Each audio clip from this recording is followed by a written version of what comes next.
نے हम इंसानों को मट्टी से बनाया और हमारे अंदर रूह की, लेकिन हम इंसानों में सिर्फ जिस्म और रूह नहीं है, बल्कि एक और चीज़ है, इसका नाम है नफ्स।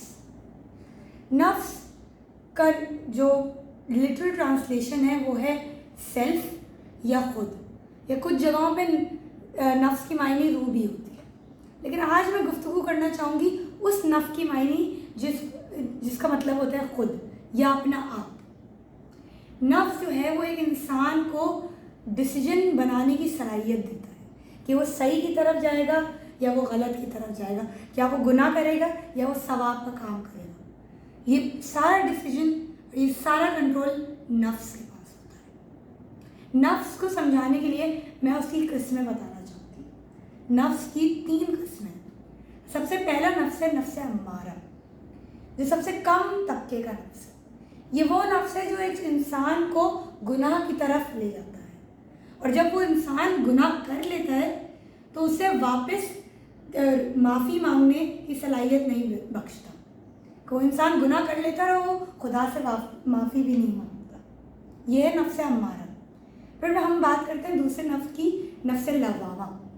नफ्स लवामा वो नफ्स है जो अच्छाई की तरफ भी लेके जाता है और बुराई की तरफ भी लेके जाता है, और अगर एक शख्स कोई गुनाह कर लेता है तो माफ़ी की तौफीक उसे अता होती है कि वो खुदा के सामने माफ़ी मांग सकता है अगर उसके पास ये नफ्स है। और आखिरी नफ्स है नफ्स मुतमइन्ना। नाम से ही आपको मालूम हो सकता है कि ये वो नफ्स है जो जिससे इंसान भी मुतमईन होता है और खुदा भी। नफ्स मुतमइन्ना के 2 हिस्से हैं।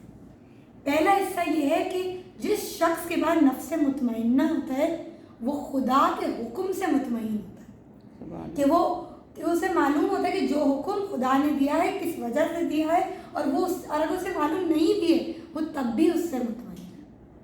और दूसरा हिस्सा ये है कि जिस शख्स के बाद नफ्स मुतमइन्ना होता है वो अपनी ज़िंदगी से मुतमईन होता है। वो कभी बुराई की तरफ नहीं जाता, वो कोई गुनाह नहीं करता, वो पाक व पाकीज़ा होता है।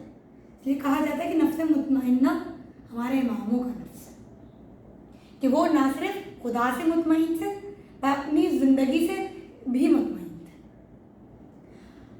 इमाम अली अलैहिस्सलाम ये फरमाते हैं कि जिस्म को पाक करना है तो पानी का इस्तेमाल करो, नफ्स को पाक करना है तो आंसू का इस्तेमाल करो, अक्ल को साफ पाक करना है तो इल्म का इस्तेमाल करो, रूह को पाक करना है तो प्यार का इस्तेमाल करो। इससे हमें ये मालूम होता है कि अगर हम चाहते हैं कि हमारा नफ्स लवामा और नफ्स मुतमइन्ना के करीब आए तो हमें आंसू का इस्तेमाल करना चाहिए। आंसू का कैसे इस्तेमाल होगा?